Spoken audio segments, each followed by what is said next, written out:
Bienvenue à Podcast Info Parents. Bonjour. Aujourd'hui, on va parler d'un sujet qui peut un peu inquiéter quand on est jeune parent. C'est la découverte d'une petite masse, un genre de gonflement dans le cou du nouveau-né ou du nourrisson. Oui, une petite boule parfois qui apparaît sur un muscle du cou. Le sternocleidomastoïdien. C'est ça, le SCM pour faire plus court. Et souvent ça va avec une tête un peu penchée, ce qu'on appelle un torticolis. D'accord. Mais bon, le message principal c'est que c'est assez fréquent en fait. Et surtout, dans la très grande majorité des cas, ça se résout bien si c'est pris en charge comme il faut. L'idée aujourd'hui c'est de rassurer et d'expliquer un peu ce que c'est. Parfait. Alors justement, cette petite boule ou cette tension dans le cou du bébé, c'est quoi exactement? Alors le plus souvent, c'est soit un tout petit hématome, une petite collection de sang qui s'est formée à l'intérieur du muscle SCM. Ah oui.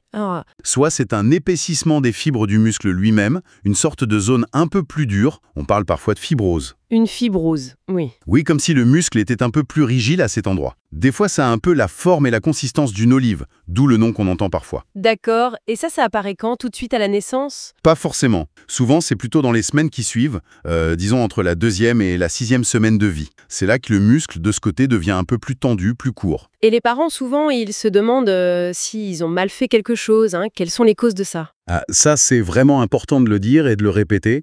Ce n'est pas la faute des parents. Les causes précises, pour être honnête, on les connaît pas toujours parfaitement. On a des pistes. Comme quoi, par exemple?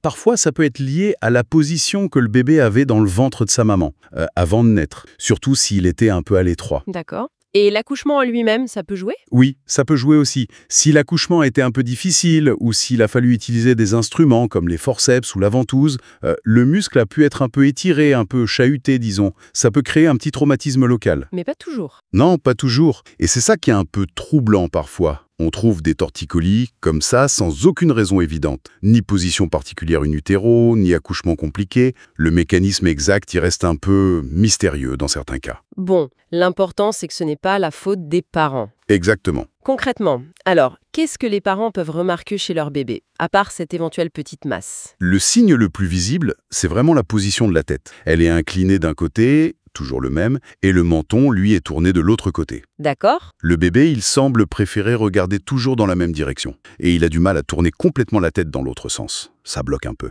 Et si on ne fait rien, s'il y a ce torticolis, est-ce qu'il y a d'autres conséquences? Oui, il peut y en avoir une qui est assez fréquente. C'est l'aplatissement de l'arrière du crâne. Du côté où le bébé appuie tout le temps sa tête. La plagiocéphalie. C'est une raison de plus pour s'en occuper assez tôt. D'accord. Alors, justement, si des parents remarquent ces signes, tête penchée, bébé qui tourne mal la tête, peut-être une petite boule, qu'est-ce qu'ils doivent faire? La première chose, et la plus importante, consulter leur pédiatre. C'est vraiment essentiel. Le pédiatre va examiner le bébé, il va vérifier qu'il s'agit bien de ça, évaluer l'importance du torticolis, regarder comment le cou bouge. Il faut faire des examens en plus? Une radio, quelque chose? Pas de radio, non. Mais parfois, le pédiatre peut demander une échographie du cou. C'est un examen très simple qui ne fait pas mal du tout. Une échographie? Oui, ça permet de bien voir le muscle, de confirmer s'il y a l'hématome ou la fibrose dont on parlait, et aussi d'être sûr qu'il n'y a pas autre chose, même si c'est rare. Bon, le diagnostic est posé par le pédiatre. Quel est le traitement?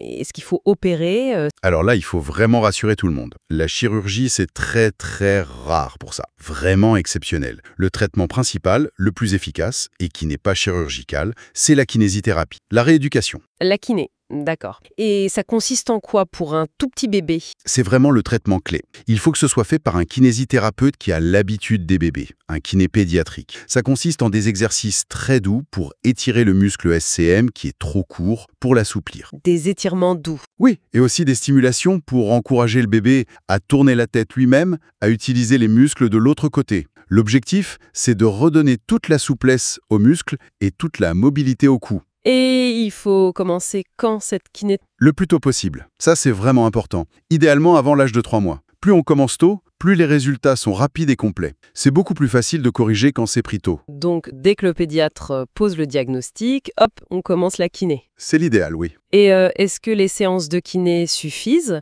ou est-ce que les parents ont un rôle à jouer à la maison? Ah mais le rôle des parents, il est absolument crucial. C'est la clé du succès en fait. La kiné, c'est quelques séances par semaine, mais le reste du temps, c'est aux parents de jouer. Le kiné va leur montrer des exercices simples, des positionnements à faire tous les jours. D'accord. Vous pouvez nous donner des exemples? Qu'est-ce qu'ils peuvent faire? Bien sûr. L'idée générale, c'est toujours d'encourager le bébé à tourner la tête du côté qui est difficile pour lui. Par exemple, on peut mettre ses jouets préférés de ce côté-là. Ou la lumière. Ah oui, pour attirer son regard. Exactement. Ou alors, quand on lui parle, on se met de ce côté difficile. On peut aussi adapter la position quand on le nourrit, que ce soit au sein ou au biberon, pour favoriser l'étirement doux du muscle. Et puis, très important aussi, le mettre régulièrement sur le ventre quand il est réveillé. Sur le ventre? Oui, toujours sous surveillance, bien sûr. On dit souvent sur le ventre pour jouer, sur le dos pour dormir. Quand il est sur le ventre, ça l'oblige à relever la tête, à la tourner, ça renforce tous les muscles du cou et du dos, c'est excellent.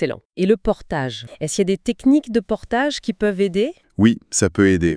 Certaines façons de porter le bébé peuvent aider à étirer doucement le muscle. Par exemple, le portage traditionnel au dos, si la tête est bien positionnée, ça peut agir comme un étirement doux et continu. Mais attention, il faut bien faire les choses. Et surtout, on évite de masser directement la petite boule, l'hématome ou l'olive. Ça, c'est pas recommandé. D'accord. Et tout ça, ça dure longtemps ? La kiné, les exercices à la maison ? Alors oui, il faut un peu de patience. Au début, le rythme de la kiné peut être de, par exemple, 3 fois par semaine. Et puis, il y a les exercices à faire tous les jours, par les parents. Le traitement complet dure en général plusieurs mois, souvent entre 3 et 6 mois, parfois un peu plus. C'est le temps qu'il faut pour que le muscle retrouve vraiment toute sa longueur, sa souplesse. Plus de 90%, voire 95% des enfants récupèrent complètement une mobilité normale du cou et une tête bien droite. Et même la tête plate, si elle avait commencé à s'installer, elle s'améliore aussi très souvent avec la correction du torticolis et les conseils de positionnement. Et si jamais, dans les très rares cas, ça ne marche pas ? Encore une fois, c'est rare. Mais si après plusieurs mois de kiné bien faite, ça ne le s'est pas amélioré suffisamment,